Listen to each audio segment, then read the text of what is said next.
Okay. You looked a little like you were leading a parade out there. Okay, did you have lunch? Yep. Good.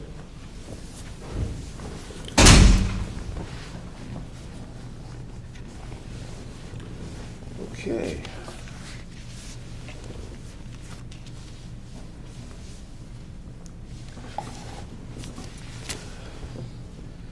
Let's see, you remember where we were when we left off this morning?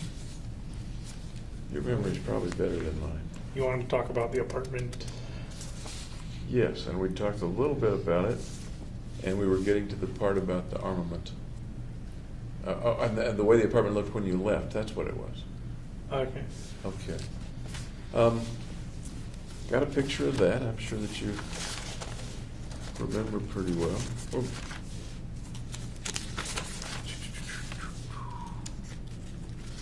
I don't think this is a picture that you took. No, I don't think I took one in that direction. Okay. And I'll just put it there to show the camera a little bit. Okay. Does that look familiar Looks to like you? my apartment. Tell me about that and what's in the picture. You're welcome to handle it if you want. Okay, well, this is all the incendiary devices I made. Mm-hmm. So I ordered a bunch of fireworks, like cannon shells, in like 3-inch and 6-inch diameter. So the spherical things are firework cannon or firework things that get loaded into cannon and shot up for fireworks. Is that? I assume that's how they work. Yeah. Okay. Tell me more about the picture. What's in it? Well, there's all the different fuses running into those, and they go back to like a transmitter that's like radio frequency transmitter that you can press a button and then it'll light the fuse and go through. And the transmitter is RF or wired? It's battery. It's on a battery, like a 12.8 volt battery. But the operation is wireless? Yeah, there's a little tiny remote that you press A, B, C, D, and then like 1, 2, 3, 4. Tell me where you learned all that stuff. That sounds pretty complicated. No, you just put the wires in their correct spots and then attach them to the fuses, and then it'll light the fuses when you press the button on the remote. Okay. And the ignition is like a piezoelectric ignition, or It's what like is it that generates the heat? A little circuit that like short circuits and catches fire. Okay. And then it's gunpowder fuses go out from there. Did you ever test that stuff? No, I didn't get to test any of the incendiary devices, or so I was figuring they wouldn't work. Really? Yeah, and it was just made to look bomb-like. Like, that's really scary. But we have to divert attention to over here. So was the idea that it wouldn't work and it would just look that way, or was the idea maybe it will work? Or There was like a small possibility that it would work. And So so tell like me- enough that they would be interested in stopping it. And what was your thought about a purpose, a reason that you would want them to be interested, or something you would want them to do? To get them away from the theater, so kind of divert their forces over to the apartment. Did you think, and it sounds like one possibility is that they would be diverted to the apartment before the shootings began. Yeah, that's the plan. That was the plan. And how were you planning to accomplish that? Through a noise complaint from the neighbors to bring them there. Okay. I heard about the noise complaint idea. I didn't realize that you meant prior to the shooting. And how was that set up? That was just set up to my computer. where loud music would play after like 15 minutes of silence. So it was like there was just silence on the timer. So you left, the computer was on, and 15 minutes later the loud music was supposed to start, is that right? Yes. How did you set that up with the 15 minutes of silence? What sort of track was that then? Well, there was like an application I had that you could connect different songs together and copy paste minutes of silence in. Okay, so the computer just thought it was 15 minutes of music, but it was really 15 minutes of silence. Right, so it was fully on like the highest volume. And how did that work out in terms of attracting somebody to the sound? I think they made the complaint, but there wasn't a big response by the police, if there even was a response by the police. Where was the music coming out? Where were the speakers? In the apartment itself? Yes, just right next to the monitors and then the bass on the floor. So a person would complain in the plan to the police, and the police would go to the apartment, bang on the door, open the door. Yeah, I left the door unlocked. Okay.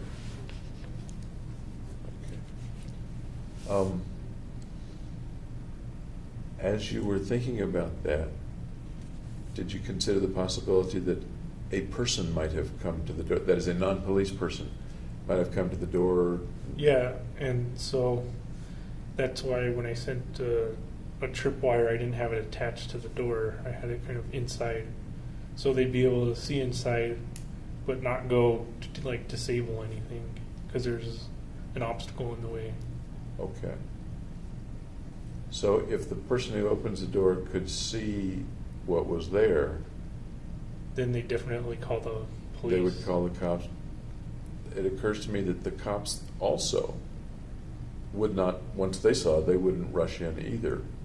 Right, but they'd be kind of stuck at the scene, I would Okay, think. the diversion would have worked. Right. I don't want to put words in your mouth. I gave it like a small likelihood that any of it would work, but Okay. There was something in a dumpster also. I'm trying to think what it was. Does that ring a bell? no, I didn't put anything in the dumpster. Or a... There was something beside the dumpster. I put okay, what was that? The boom box, also with the timer on it, on a CD, and I put the remote for triggering the transmitter thing, so a random person outside could be able to trigger the fuses. That was just like a random factoring into the equation. So that would have been another possible way to set off some or all of the incendiary devices. Is that what you're saying? Yeah.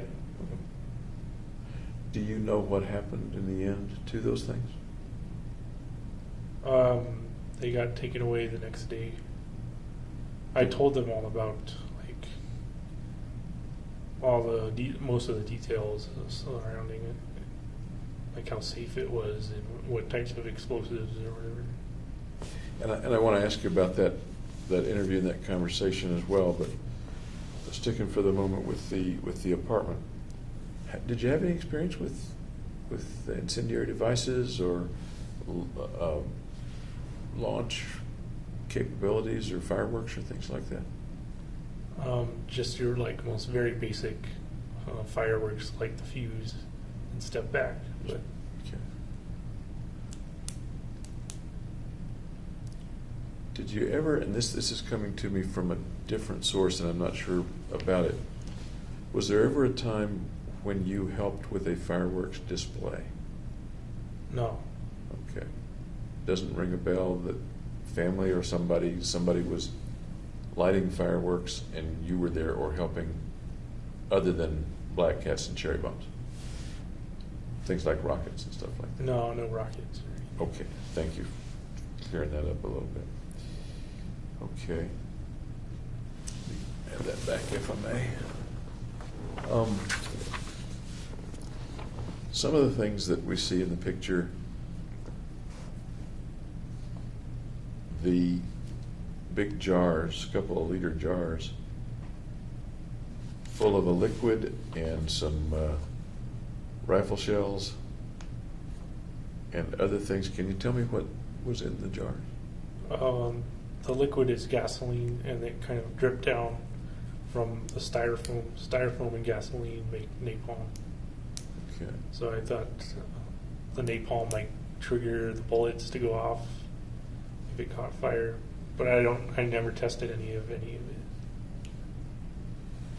And you mentioned that you think there was a low probability of it going off. Is it reasonable to say that you thought there was some probability that it would go off? There was some level Yeah. of probability. Okay. What would have happened had they gone off?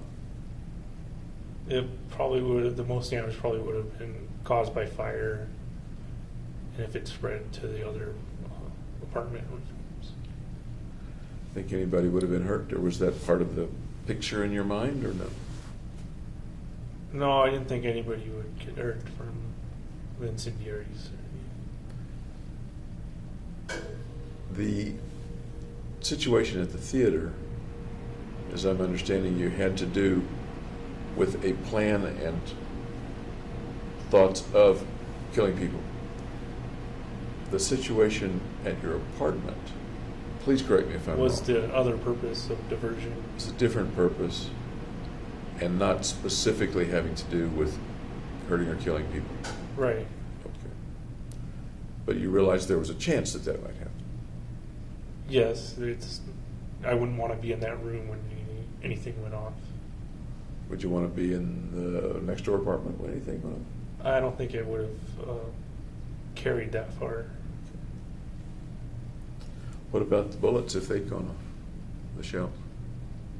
Well, since they're not in a tube or a barrel, they're going to explode in all directions. And how did, I think that's a true statement, what I understand about shells that you toss into a campfire or something. How did you know that? Just thinking it through. Okay.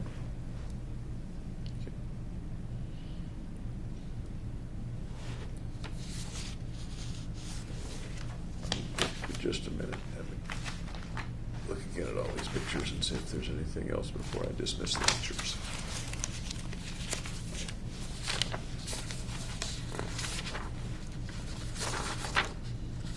Oh, I was going to ask you about this. You got a passport, Yeah. and do you recall when you got the passport? When I was an undergraduate. Okay.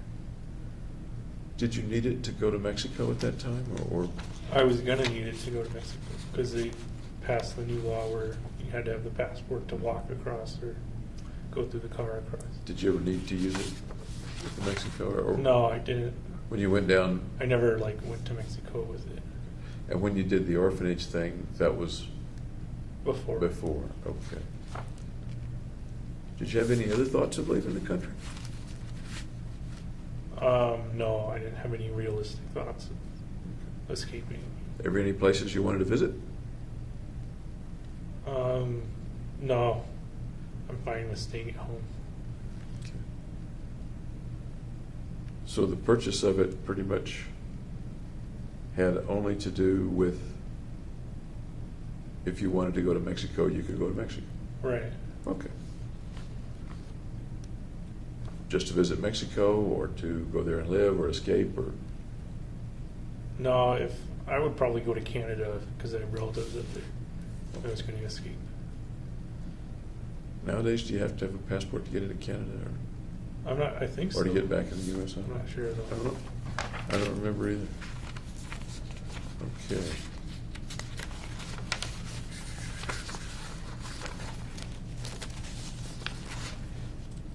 You mentioned that you didn't test things.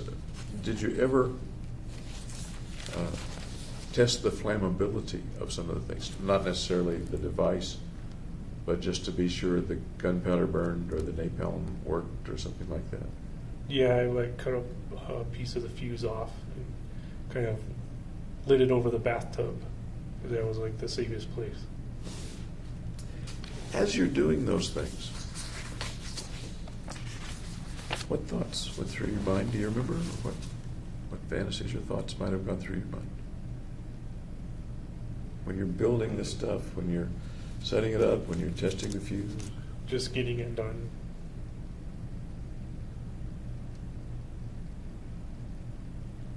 Just getting it done. Yeah, that's what I was thinking when I was doing it. And it is, when you say getting it Assembling done, the components and everything. any thoughts about the result of getting it done, the consequences of getting it done?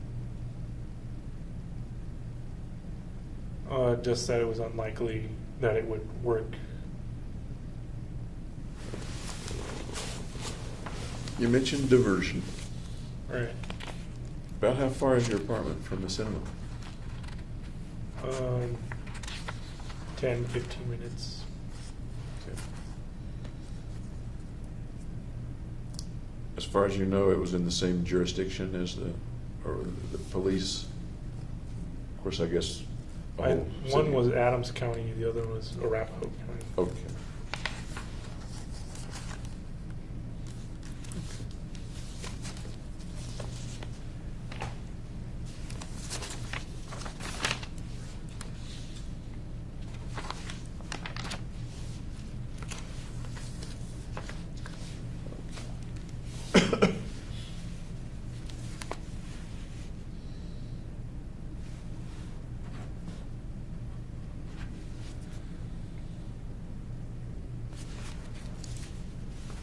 Talked about, and you talked about the idea of a mission earlier. And if I'm remembering right, the mission came from within you, not from some other place outside you. Is that accurate? Yeah. Okay. Tell me more about the mission and what the mission might accomplish, what it might do.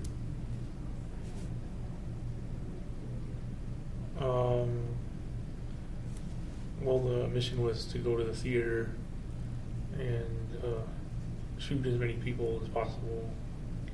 And that was the thought at the time, back in May, June, July of 2012. That's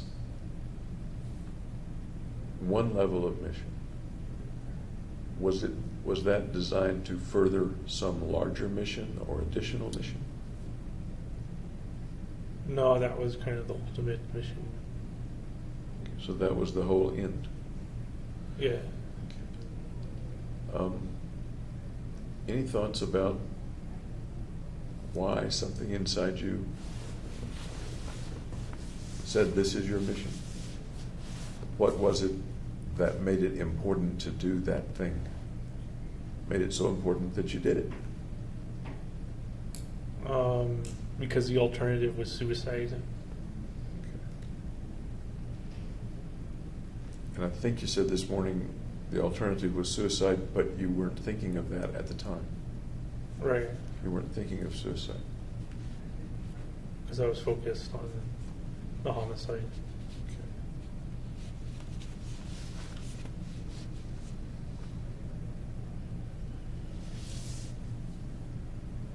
That's a concise answer of the thousands of possibilities of the reasons for things of all for anything. You quickly went to the alternative was suicide. What you sound very sure about that, and I'm wondering why you sound so sure about that when one might say the alternative was X or Y or Z. You've been now several times very clear and concise. The alternative was suicide. What leads you to that? What's the reasoning that leads you to that?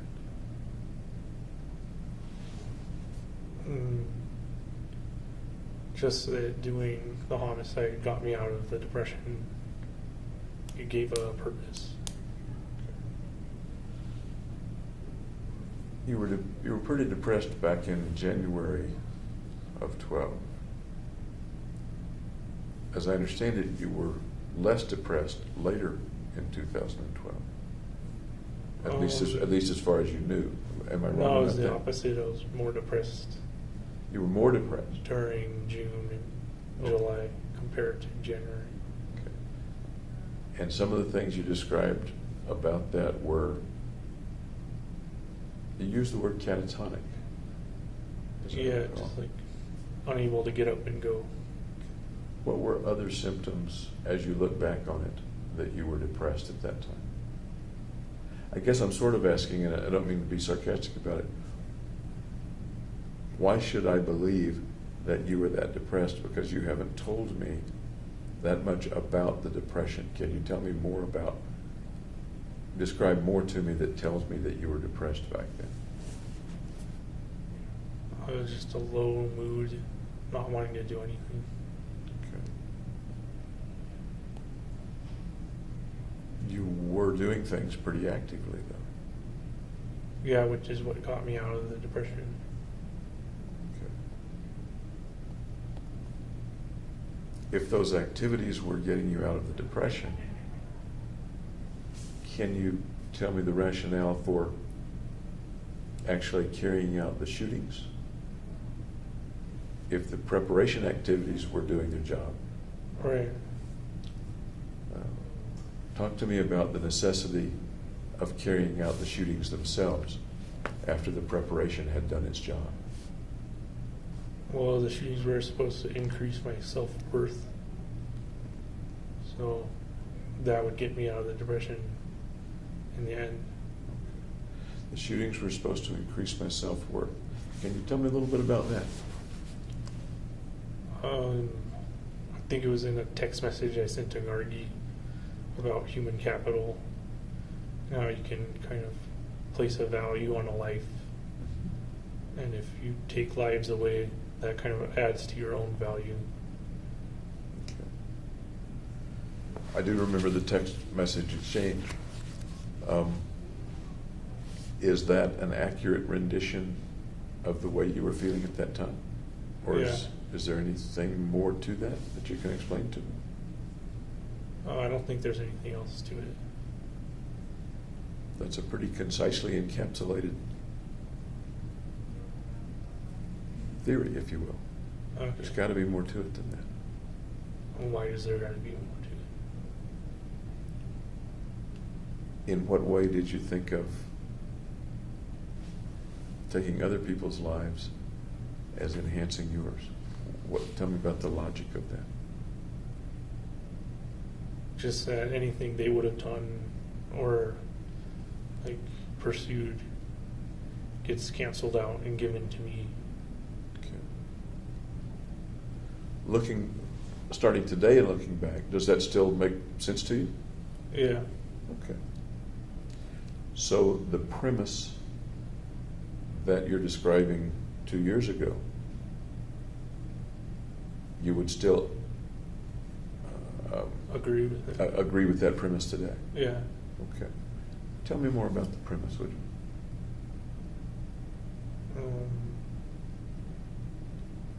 There's nothing else to say about it. Sounds like there's a lot to say about it. It sounds like there could be books written about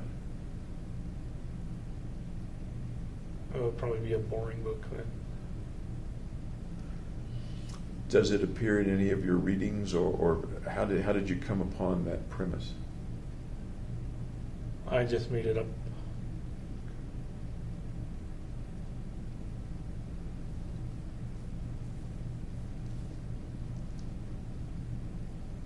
I don't see a rational side to that.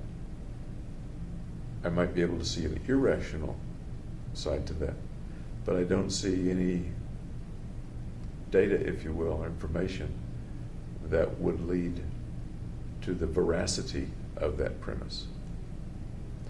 I'm not saying you didn't believe that premise. I don't know, because I'm not inside you. Right. I certainly wasn't inside you 2 years ago. Okay. What makes that a logical premise? Or is it? Or is it an irrational premise? It's not based on logic. It just is the way it is.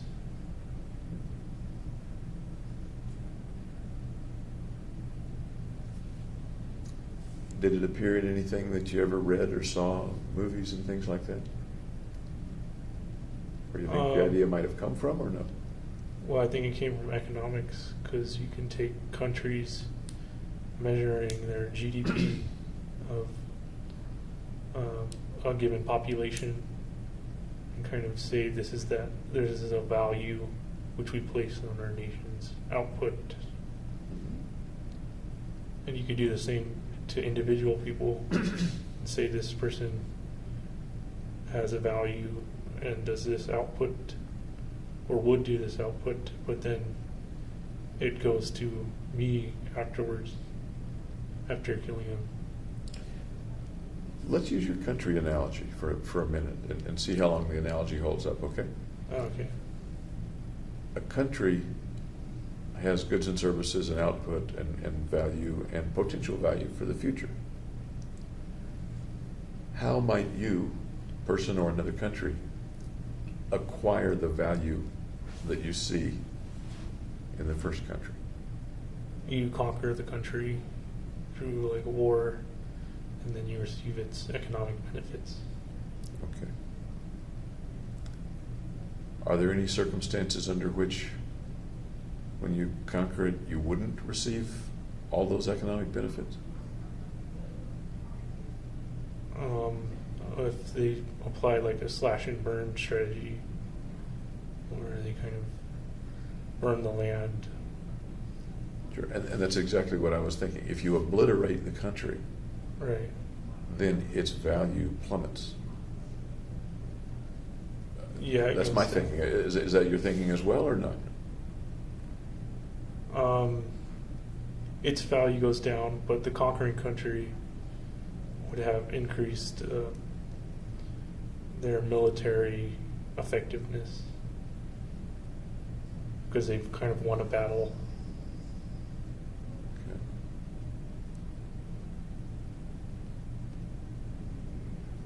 They've won a battle and they get to put a mark on the big scoreboard in the sky, I guess, in the win column, so to Right. speak. Is that what you mean? Yeah, kind of. Because I don't see much other advantage to conquering the country.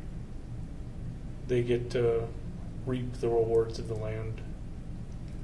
So even after the slash and burn, the land is still there.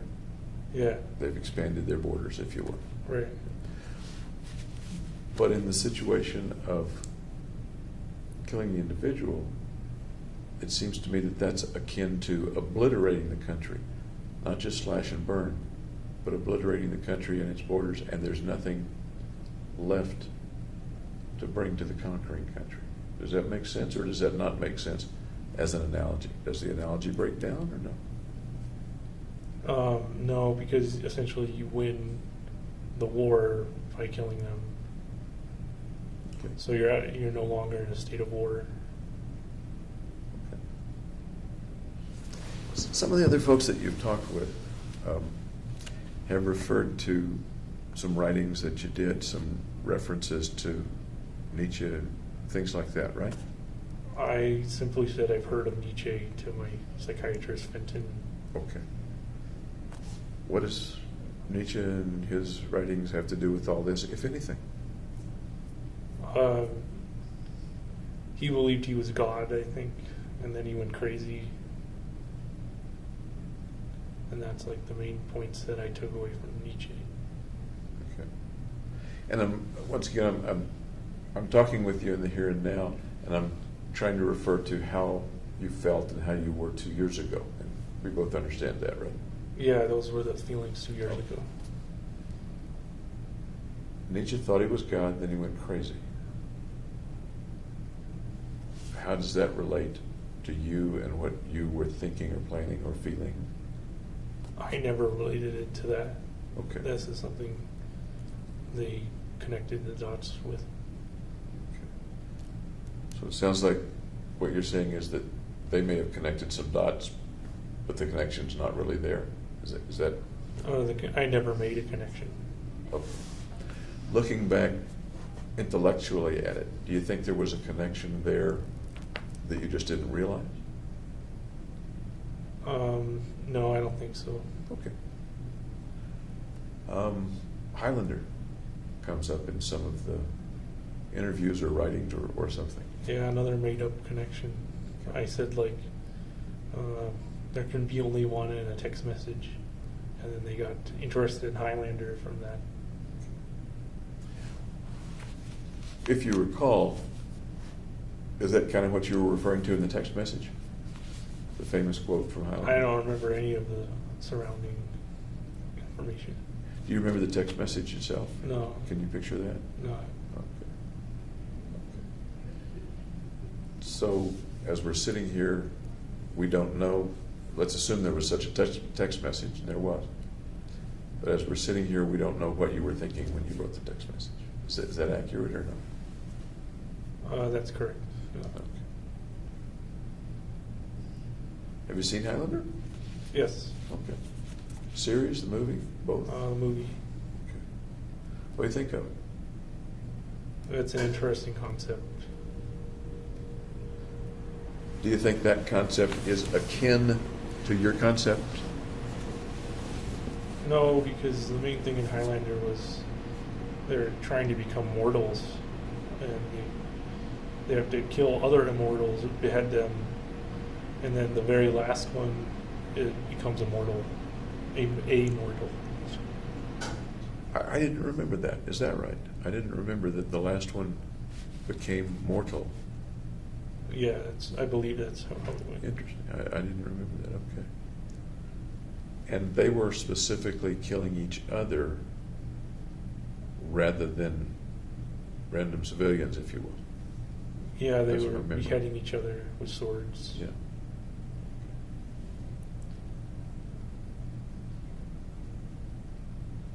You've implied that you came up with the idea, with the concept, independently, as far as you can remember, independently of any readings or anybody else's writings that might have come up with a similar concept at some other time. Does that make sense? Are you talking about the Highlander concept? The Highlander or Nietzsche or anybody else. What I think you've said, and again, I don't want to put words in your mouth, is that wherever the concept of assimilating others' powers or value, looking back on it, you believe that that came solely from within you and not from any suggestions outside you. Well, there's always going to be suggestions outside of you that influence you. So I wouldn't say it was a fair statement to say it was solely me, because I interact with my environment. Okay. Fair enough. Okay.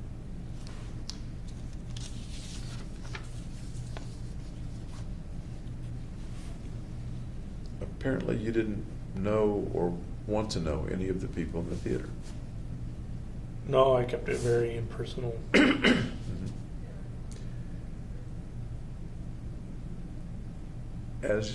As you were carrying out the shootings, you were wearing gas mask the whole time? Yes. Okay. How well could you see out of the mask? Not well, because there were lights behind the theater, which were actually brighter than in the theater. So I had to go from a brightly lit area to a darkly lit area. And have the gas mask with scratches in it. I was trying to remove the scratches, but they weren't coming out. Was it a used mask? No, it was a new mask, but there were still scratches on the visor. That you tried to remove to be able to see better? Yeah. Okay. Was the movie still playing when you were shooting? Yes. Okay. I wasn't watching it though. I understand. Did that throw light on the audience that you were shooting at? No. It threw light at the very front where there were no people sitting. I want to get more to the theater, but I don't want to get ahead of myself. Okay.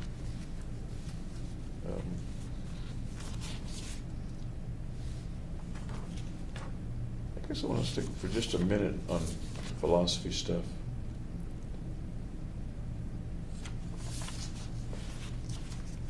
Is there anybody that you can think of that came to a similar conclusion? You may have been independent of it or not. Other people, for example, who have killed lots of people or injured lots of people. Anybody that you particularly recall thinking about? No.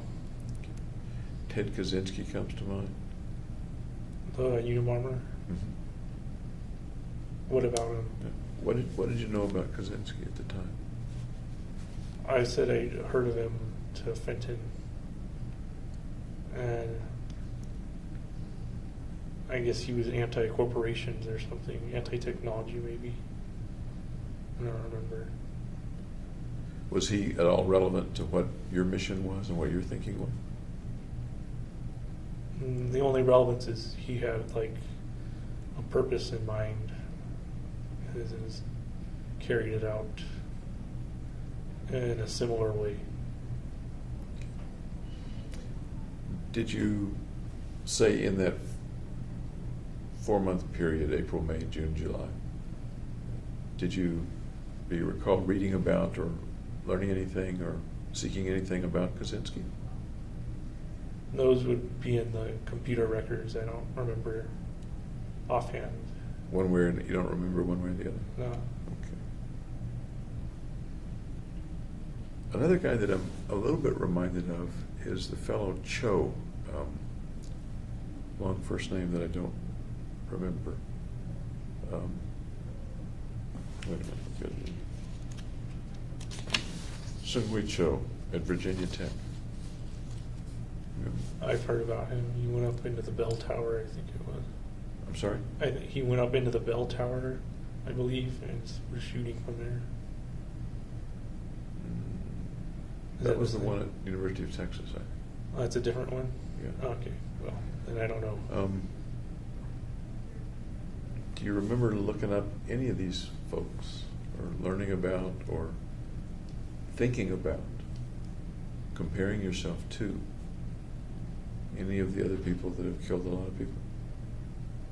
I looked at what they did and how they did it, but I didn't compare it to how I was going to do it.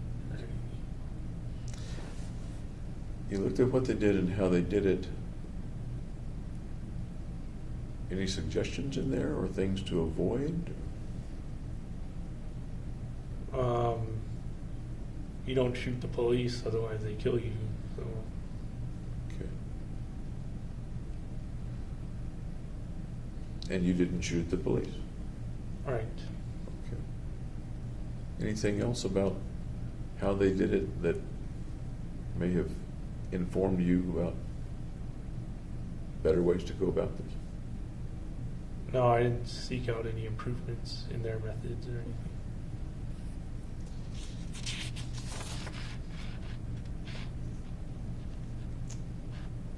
Did you see any similarities? You may have already kind of answered this, and I don't mean to make this an interrogation, but now we're in a more specific timeline of things. Any similarities between you and any of those people? Kaczynski, Cho, anybody else? Well, all had mental problems. Okay.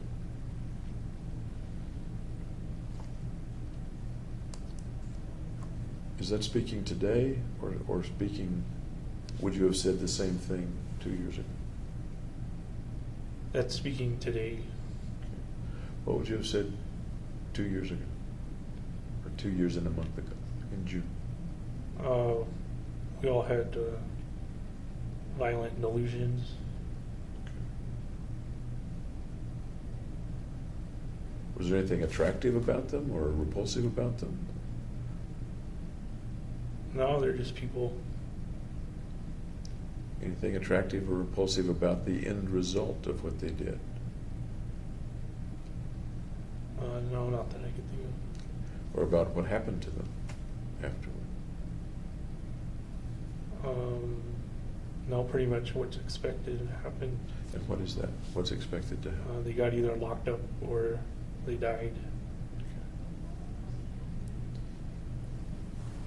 The selfies of you with the Glock and the AR remind me a little bit of a picture that Joe took of himself. I never saw any pictures of Joe. Never did. Let me show you a picture.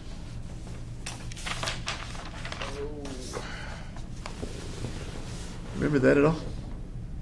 No. Okay.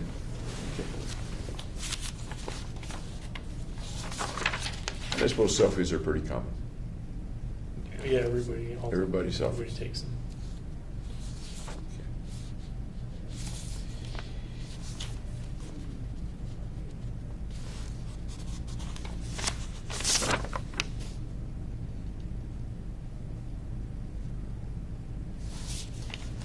Try to go a little bit, if I may, through a chronology. I think we've covered a lot of it already.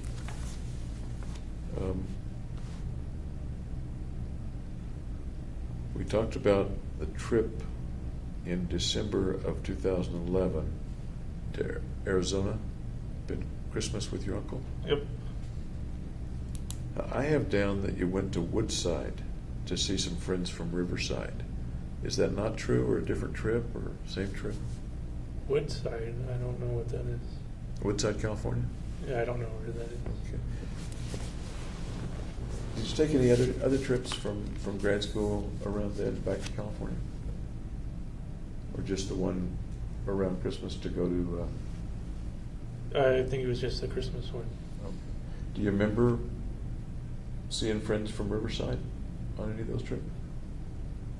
Yeah, I think we were going to go to a Mongolian barbecue, but we went to BJ's Pub and Brewery. Okay. Families, or you and your friends, or? Just friends. Okay. Tell me about that.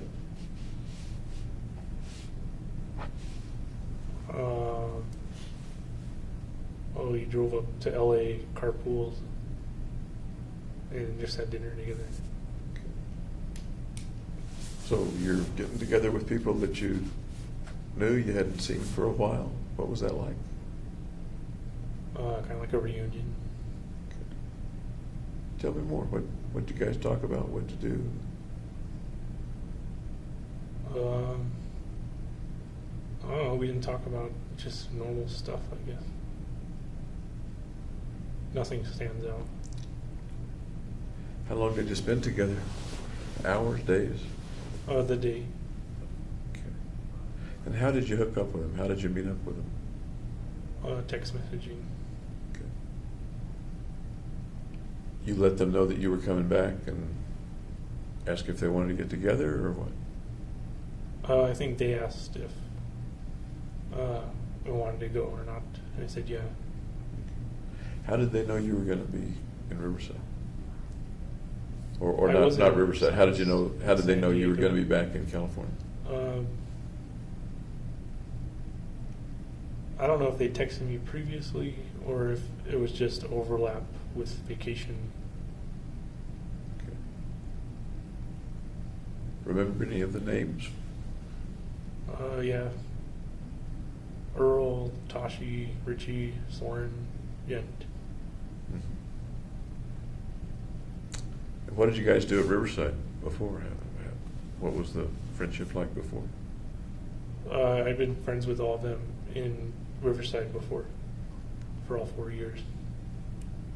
And as friends with them in Riverside, can you tell me a little about what the friendships were like and what you guys would do?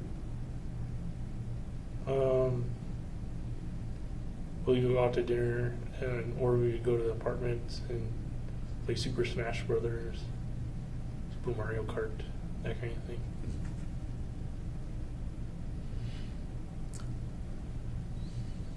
Over 4 years, that's it? We also watched Lost together every episode.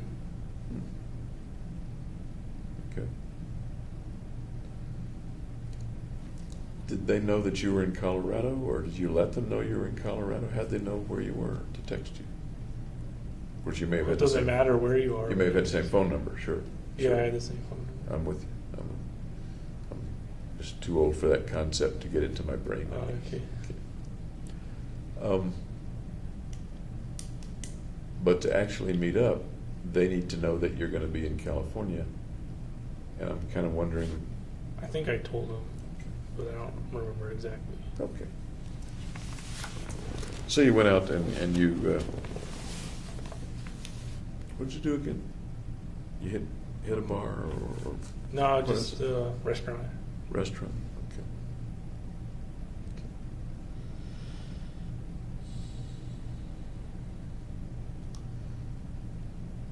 You told Dr. Gurr. You remember Dr. Gurr? Yes. Okay. You said to Dr. Gurr, among many other things, that you remembered looking into a mirror and seeing something. Do you remember that interchange? You remember that picture in your mind? No, was there something unusual about the mirror? Well, I'm kind of asking you that, I guess. Anything to do with the mission or with what you were contemplating? No, I don't know what the mirror event is. Okay. You've said several times that the mission and the concept came from within you and not from outside you. You've never used a phrase like an outside power or a master power or a God talking to you or anything like that. No, there wasn't command voices. Okay. No command voices. Okay. No. But how about just the feeling that there was some master of you that was moving you in a particular direction to do certain things? No, I'd say I was my own authority. Okay.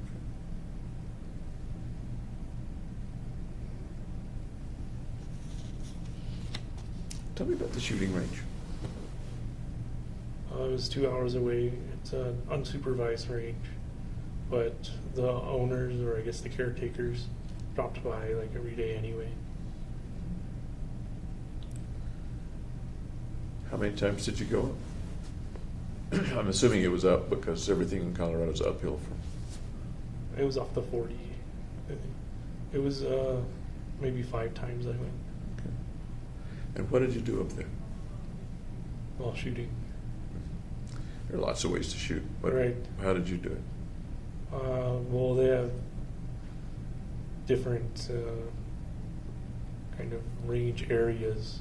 So one was for rifles, others handgun, and one shotgun. So I would just go and practice in each designated area. Were other people up there when you went? Would it be likely that there would be other people shooting as well? Sometimes there were other people, yeah. Cost anything? Nope, it's free. Free. Except the cost of your ammunition, I suppose. Yeah, ammunition and gas to get up there.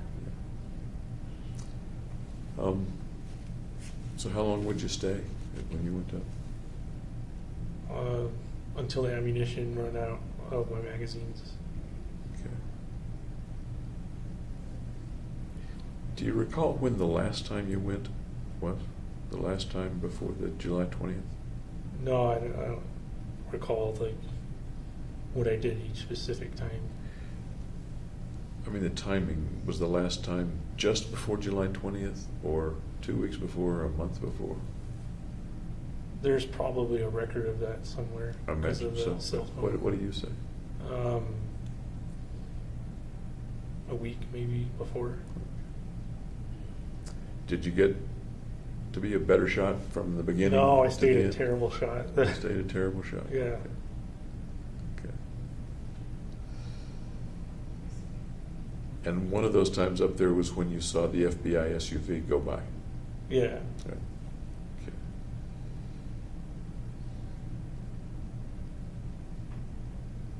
How'd you feel as you were shooting all that ammo? Just that I was familiarizing myself with the weapons. Any other feeling? No, not really. That sounds like going to a job. It was kind of like work to be done, yeah. There wasn't any pleasure involved in going up and shooting off weapons? Not for me, at least. Do you recall that any pictures or fantasies came to your mind as you were doing it? No, I was more focused on the task at hand of learning how to shoot. Which of the weapons was the hardest to develop proficiency with? The assault rifle would be the hardest one. Okay. How good did you get? Well, I could hit paper, but I wasn't usually bullseye targeted or whatever. You weren't using a bullseye target? I wasn't really on a bullseye. I could hit the paper target usually, but miss the bullseye. Before you bought those weapons, how much shooting had you done? 0. I'd done paintball, but that's different. Had you ever fired a handgun or a long gun before? No. I recall that you went to one of the stores, Gander Mountain or something, with Tim, and he was going to purchase a weapon. Is that right? You remember that? Yeah, I think he bought a Beretta. Okay. Do you remember that trip and what that was like with the group? I think you were with the group. I wasn't too interested in firearms at the time. Okay. Had you ever held a handgun before? Tim let me hold his handgun. Was that okay with you? Was that something you asked to do, or he said, "Here, hold this"? Or He was kind of showing just what the gun was. do you recall what it felt like to hold a gun that first time? It made me nervous because I've never held a gun before. Nervous. Yeah. Tell me about nervous holding that gun for the first time. What's there to tell? It just made me nervous Nervous about anything in particular? about the gun going off and hurting somebody there. Okay. Ever shoot a .22 at the fair? You know, the little rifle ranges at the fair where you shoot the little ducks or something? No, I didn't like a squirt gun where it blows up a balloon or whatever, but never a .22. So the very first time you fired a gun, and almost the first time you ever held a gun, handgun or long gun, first time you held it was probably in your apartment, right? Or at the store where you bought it? Taking it back from the store. Okay. The first time you fired it was up at Byers, or did you go to a different range, a closer range the first No, time? I only went to Byers. Okay. Now the big question, how did you feel the first time you shot the weapons?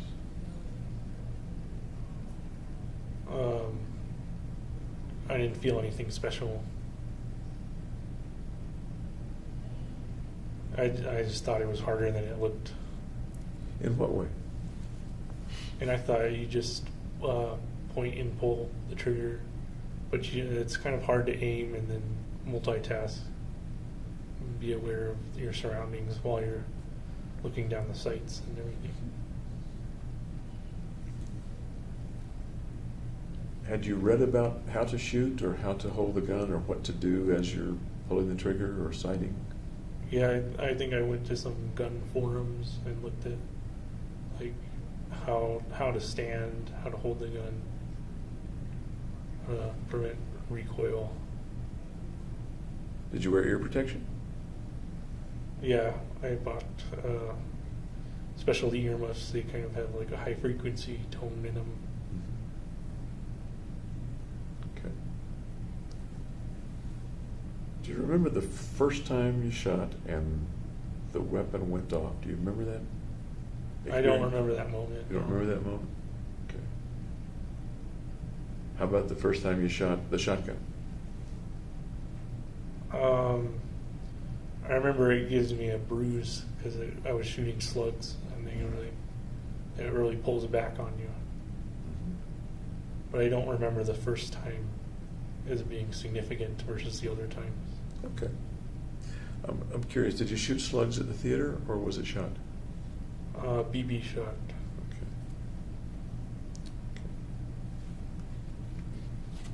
Did you maintain your guns after you left the range, clean them, things like that? Yeah, I had to look up how to clean them, and then I bought the cleaning kind of toolkit. Did you get pretty proficient at that? You mentioned taking them down, stripping them, and I putting them back cleaned them in. once or twice, yeah. Okay. At the range, do you recall whether or not you emptied clips, or would you shoot for a while and stop? Or? I'd shoot till the magazine was empty. Okay. Would you then practice replacing the clip, replacing the magazine? Well, yeah, to shoot again because I had multiple magazines. Tell you what I'm referring to is in the theater, apparently some of the magazines were overfull and jammed. Right. Was that a surprise to you, or had you experienced that or planned when you were shooting at the range? Did that ever happen? Ever happen? Yeah, there were misfires. Like it didn't spring all the way up. Okay. I forgot to take your pulse earlier. May I take your pulse? Sure. Thank you. That's fine.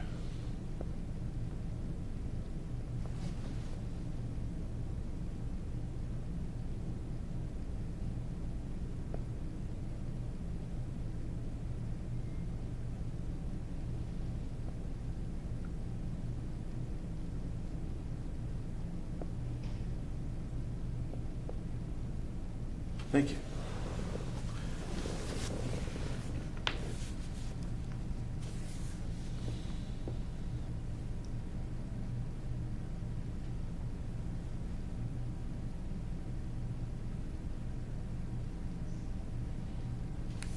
The stuff that you got,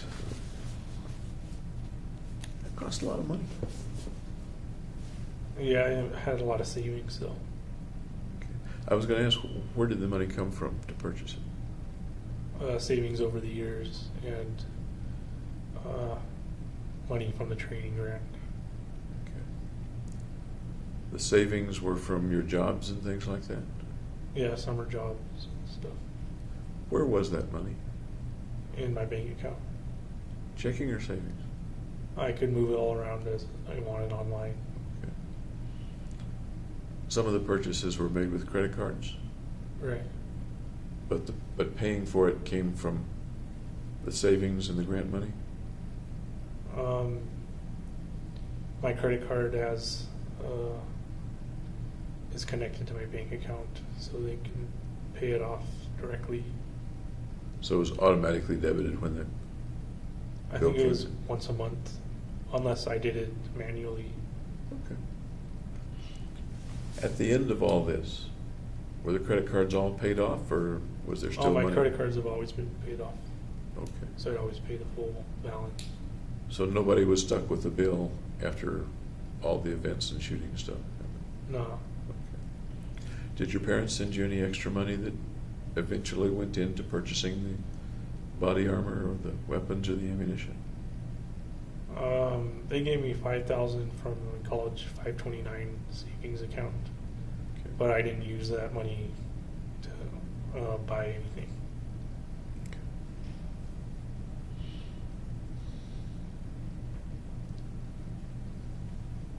As you were buying stuff, did you pay any attention to the cost, or that wasn't a factor in what you were purchasing? Well, it was a little bit, but not too much. Okay. So I wouldn't buy like the most expensive thing. Okay.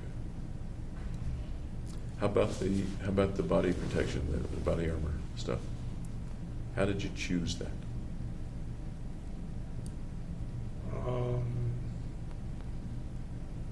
Well, I wanted to be protected in case it came to a shootout between the police and me. And there are different levels of that, different grades. Right. I usually got ballistic 3A, Okay. which is like protection from handguns. Okay. And you mentioned that you wanted to be protected in case you got into a shootout. Yep. Did you think a shootout would occur, or was it just a precaution in terms of the planning and anticipation at that time? It was something to be considered.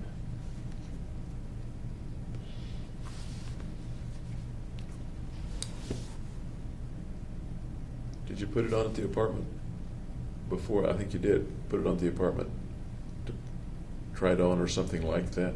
I tested it first, Okay. yeah. Okay.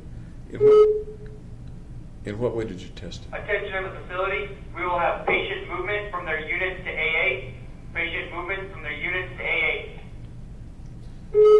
How did you go about testing? What do you mean testing? Just wearing it with all the magazines in their places and everything. And the gun slings on and off.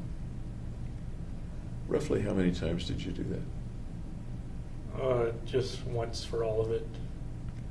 And when in the course of the chronology did you do that? After I'd received all the body armor. Okay. How'd you feel putting it all on? Hot. It gets like sweaty. How else? Encumbered, so you can't like move around very fast. Anything else? No, not really. Did you look at yourself in the mirror, see what it looked like? Yeah, And what did you see in the mirror? I saw myself in body armor. What else would a person seeing you in the mirror or in a photograph see besides a person in body armor? Somewhat dangerous. Okay. Anything else? Nope. Sounds like that and the selfie with the Glock, etc. Appearing dangerous was important to you at that time. Yeah, because you don't want 400 people rushing you. It's clear easy they could have overwhelmed me. Okay. So part of it was if I appear dangerous, they're less likely to rush me. Is that accurate or not? That's accurate, yeah. Okay. You also bought some handcuffs. Right. Tell me about the handcuffs. How do they fit into all this? Well, there's these double doors in the theater, and you could lock them by having the handcuffs connected to each handle.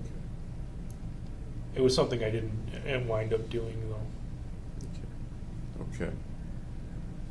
You bought some road stars. That was in case I had to do a getaway pursuit or whatever. And some field dressing and field first aid equipment. That's if I got shot.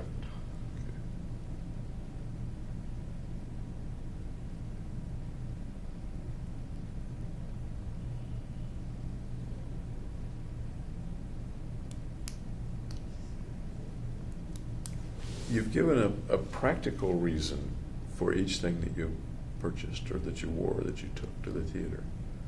Was any of it, particularly back at the apartment, was any of it more for show than anything else? No, it was function over form.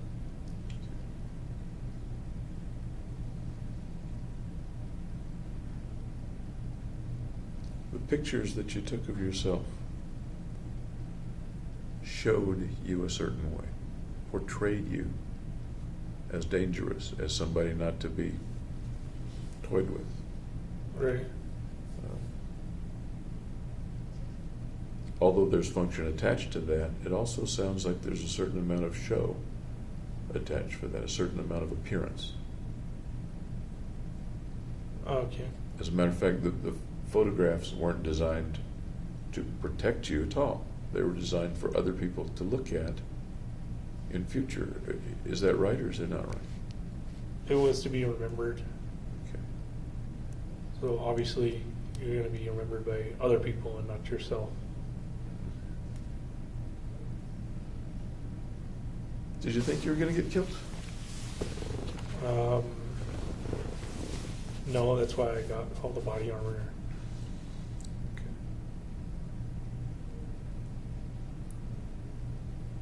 You knew that lots of police would show up. And very quickly, too. How did you know they would show up quickly? Just from noticing police presence in that area. It's near the police station, too. Right across the street, what, quarter of a mile, half a mile? Yeah, pretty close. Did the proximity to the police station have anything to do with the choice of location? No, it would have been a negative factor to consider. So why did you still pick that place? Because I was familiar with that place. I'm sorry? I was familiar with that place. I didn't recon there. You could have reconned some other place. Right.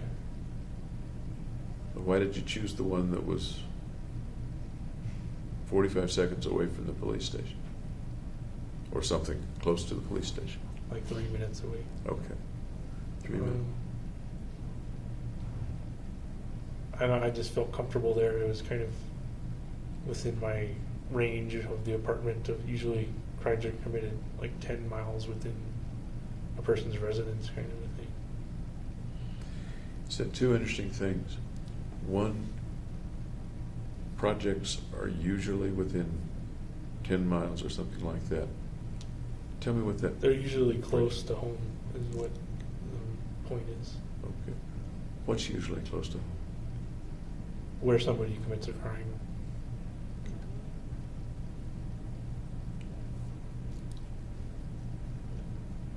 You say that as if that's a governing factor for committing crimes, or one governing factor for committing crimes, is to do it close to home. Yeah, that's what I don't know the source or the data from it, though. Why would that apply particularly to you? You could shoot people any place within a 100-mile radius without much trouble. Right, but I had to keep it impersonal, and 100 miles away, it would be less personal. 100 miles away, it's harder to kind of scout that. Okay. Then you said that the police station was, you corrected me, not 45 seconds, but 3 minutes. Did you time it in some way? No, that was just my estimation. Your estimation from before the shootings or after the shootings? Before, I think I wrote it in the notebook somewhere. Okay.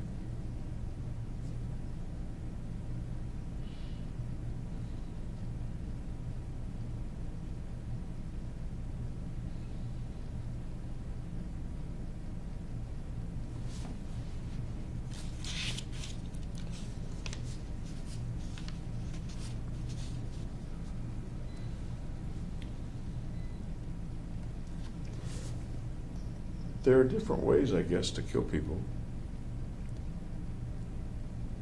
You chose shooting them yourself, as contrasted with a bomb or something like that. Make sense? Yeah, that was like the easiest way, I figured.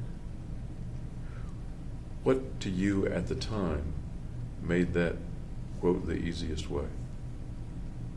Well, I don't have much like technical knowledge about bombs, so I'd probably wind up blowing myself up. By the way, did you ever think you might blow yourself up as you're setting up all this gasoline and stuff? No, I was pretty careful. Okay. You're not a smoker, I take it. No. Okay. Have a gas stove in the apartment? Electric, I think. Electric. Pilot light on the hot water heater? I don't think that's in the apartment. I think it's kind of down. How careful were you as you were compounding the gunpowder, the napalm, pouring gasoline around? How careful were you? Careful, not enough to get hurt. Did you do all this in one day, or did you do it over a period of days? I set it up all in one day, but like I made the napalm the previous day, I collected the gasoline and poured them into the soda bottles another day. So I put them all out in the family room on the night of. As you're doing that, then you're going to bed with all that stuff out there. No, I'm going out. I'm going out to the movie theater with all that stuff out there. But you just said that you worked with the gasoline over more than one day, or you poured the gasoline the day before, or something like that. Right. So, The napalm's relatively inert. in the process of doing this, you're spending at least one night, maybe more nights, sleeping in an apartment With that's, gasoline lying I mean, around. Tinderbox is an understatement, Yeah. with fumes, etc., I imagine. Could you smell the gasoline? I closed the caps on them. Okay. Tell me about going to bed and going to sleep. The thoughts that you have as you go to sleep, as you go to bed. What kind I of didn't thought? feel any different between going to sleep normally and with the stuff in the apartment.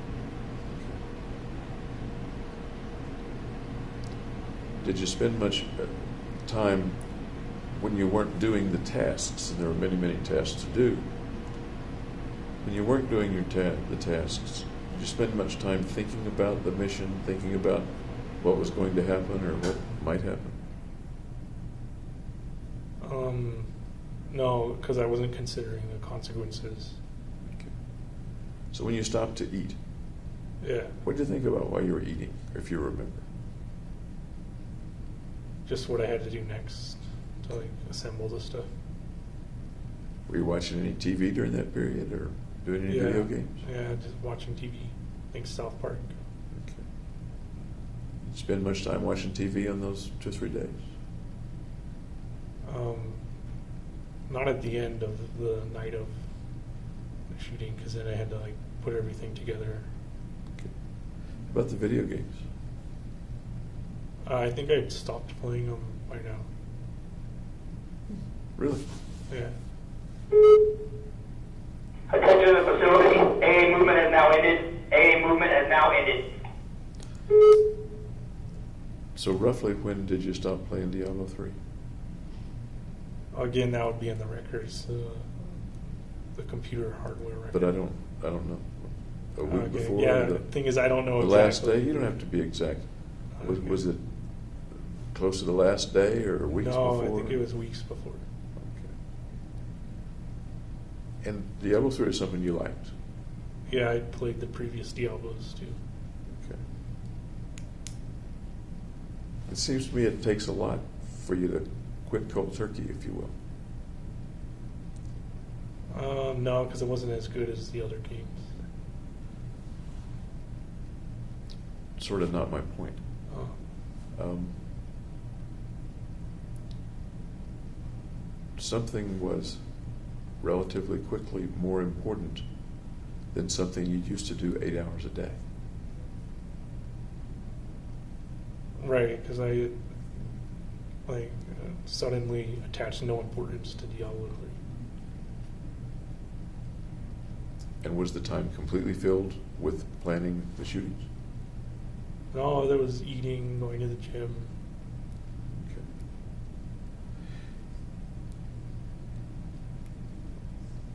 That's right. You went to the gym a fair amount.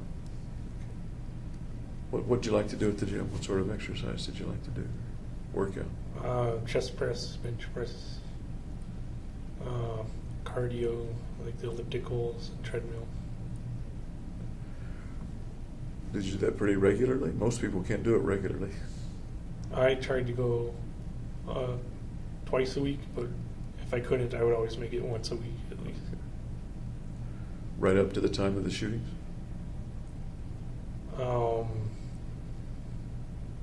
I don't recall the end of the last time I went. Roughly right up to the time of the shooting? Yeah, I don't remember. We were talking about your stopping the video games that used to take up 8 hours a day. And you said other things filled that time, including eating, going to the gym. Yeah. I'm wondering how much of that time between stopping the video games and the shooting, during how much of that time, roughly, did you still go to the gym? No more than twice a week. Okay. And did that roughly twice a week or once a week continue up until the time of the shooting? That I don't remember. I'd have to check the logs.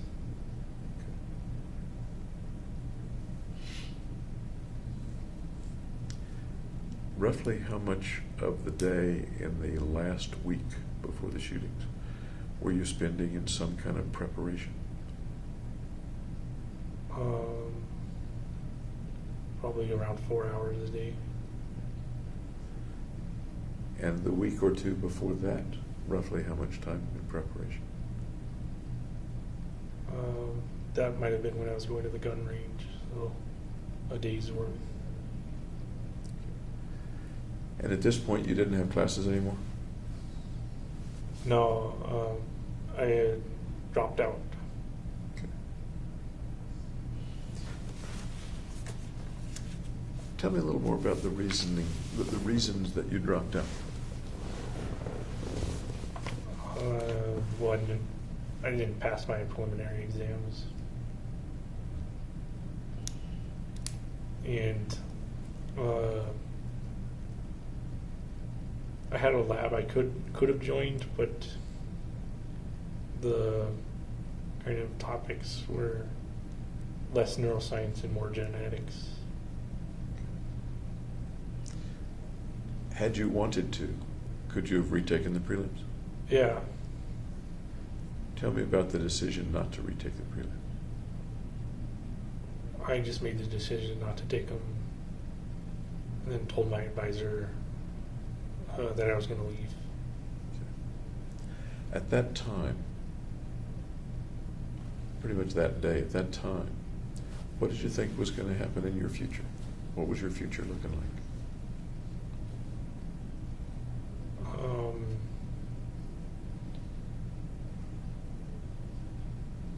It was looking busy, I guess. I was busy with putting things together. Busy with putting preparations for the shootings? Are you talking about or putting other things together? Of ordering stuff for the shootings. Okay. What else did you picture as being in your future at that time, at the time that you quit?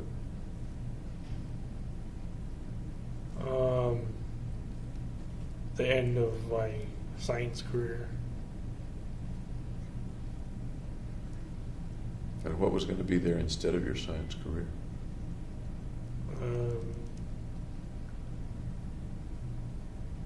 I didn't think about it.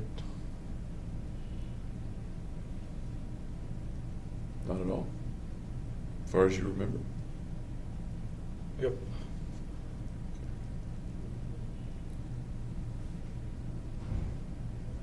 Do you recall thinking that you didn't have a career, a future at all, or do you not remember thinking that? An absence of a future? No, I still had a future. I just didn't think about what I would do in the future. Okay. Months before. Okay. Tell me about your thoughts about the future then. What was the thought about the future months before that? Leave it up to kind of fate to decide. And what might fate decide for you? What would be the possibilities and probabilities? That I would either continue graduate neuroscience program or quit. That's a pretty dichotomous set of possibilities. Any other possibilities? Anything, if I quit, then that opens up the following possibilities. If I stay, it opens up other possibilities. If I quit, then I could move back to California and live with my uncle. Because it was like a 2-story house, and he only needed 1 floor. Is this the uncle that was sick, or? This is the other uncle. Okay. Uncle Jimmy. So that was one of the possibilities, going back to California. All right. Okay. Any other possibilities? Staying in Colorado and looking for another job. I instead of looking for a job though, I looked for welfare. And I was ineligible. I'm sorry, I didn't quite understand. You were knowledgeable about welfare? Ineligible. Ineligible. Yeah. Okay. So had you gone back to California, to Uncle Jimmy, what might you have ended up doing 5 years hence? Maybe looking for a lab research position. Maybe a lab tech or a lab research associate. Okay. Had you stayed in Colorado, what might have happened 5 years hence? The same thing. Any thoughts of being married or having family 5 years hence? If I had a steady job, then maybe raise a family. And you mentioned that you wanted to prepare for a family by having a job, and I think you mentioned that this morning. Yeah. Okay. What else did you see in your future before the mission came up? What else did you see in your future as you pictured yourself years later? Just going on to a postdoc position, learning more techniques and stuff, and then starting the career. Was there any particular thought or fantasy about what kind of neuroscience career that might have been, or what sub-area you might have been in? Whatever was available. No burning desire in the direction of limbic systems or something else? No, not really. Okay. As we come into, say, the spring of 2012,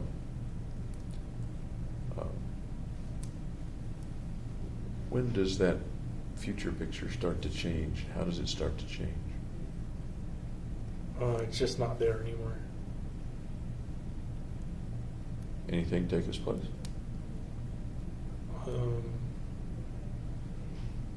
No, it's kind of up in the air.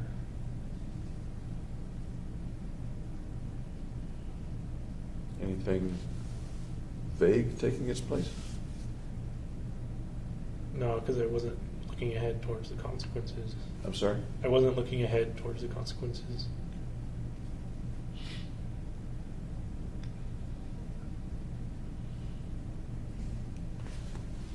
Can you estimate what the earliest point was at which you began to think about these killings?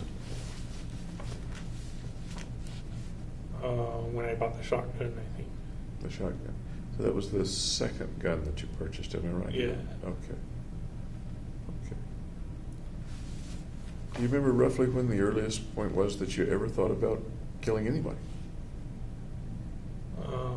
Teens, in the teens. Tell me about those thoughts, if you would. They would just pop up. Tell me about the thoughts, if you would.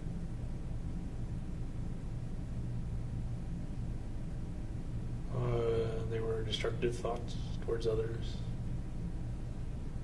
You need to paint me the picture. You need to tell me the video.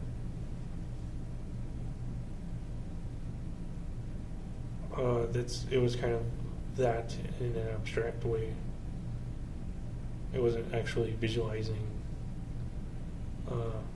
killing or anything. It was just kind of like a voice saying, like, kill people. You mean a voice that you could hear inside or outside your head, or something else? Like your own voice, your own mind's voice. Different people mean different things when they say voice. Sometimes they're referring to a strong thought. Other times they're saying, yeah, it was a voice and I turned my head and there was... No, it was internal voice. sorry to push it so hard, was it an internal voice that you heard as if it were coming through your ears, or an internal thought that you realized was a thought, not an auditory phenomenon? It was kind of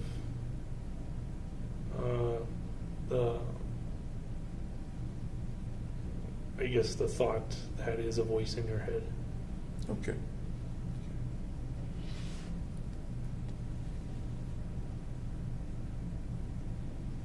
Even though you mentioned it was abstract, you did say that it would pop into your head and that they were thoughts of killing people. At least that's what I asked about.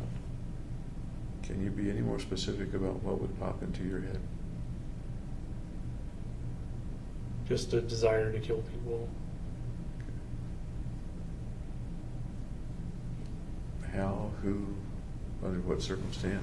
Just like an impersonal form of a person.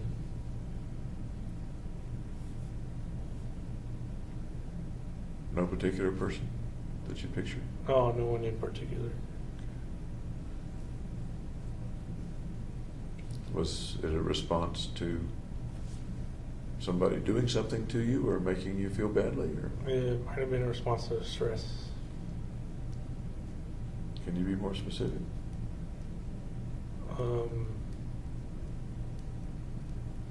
I don't know what stressors exactly triggered it. If I think of having stress, or people having stress, or different kinds of stress, the end result of that doesn't appear to me to be killing something. Can you make the connection for me? That stress Then leads to thoughts of killing a person? yeah, that's it. Can you make that connection for me? That is the connection. The stressor just leads to the thoughts of killing people. No, it's not the connection. It's 2 points. Stress is 1 point, killing somebody is the next. What's in between the 2 points? Well, stress is the trigger.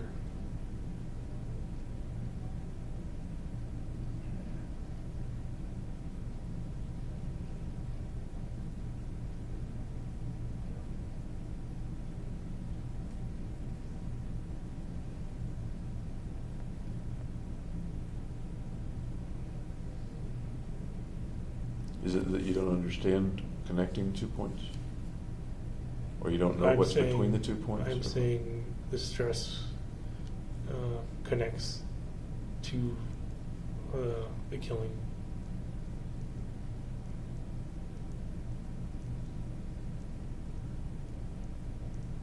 That doesn't make sense to me.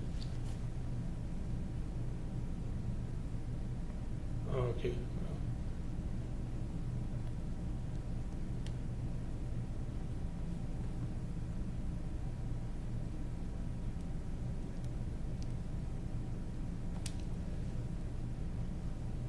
If I say hunger connects to eating a plate of food, there are things between hunger and eating the food. Going to the grocery store, choosing the groceries, coming back home, turning on the stove, Not if the food's preparing already the food, prepared. all this.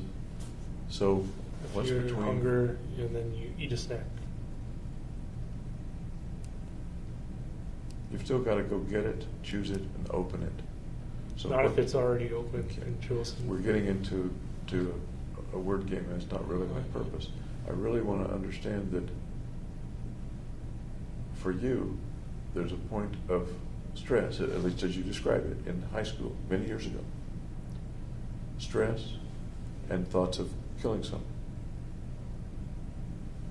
And there are things in between those, and you may not be aware of what they are.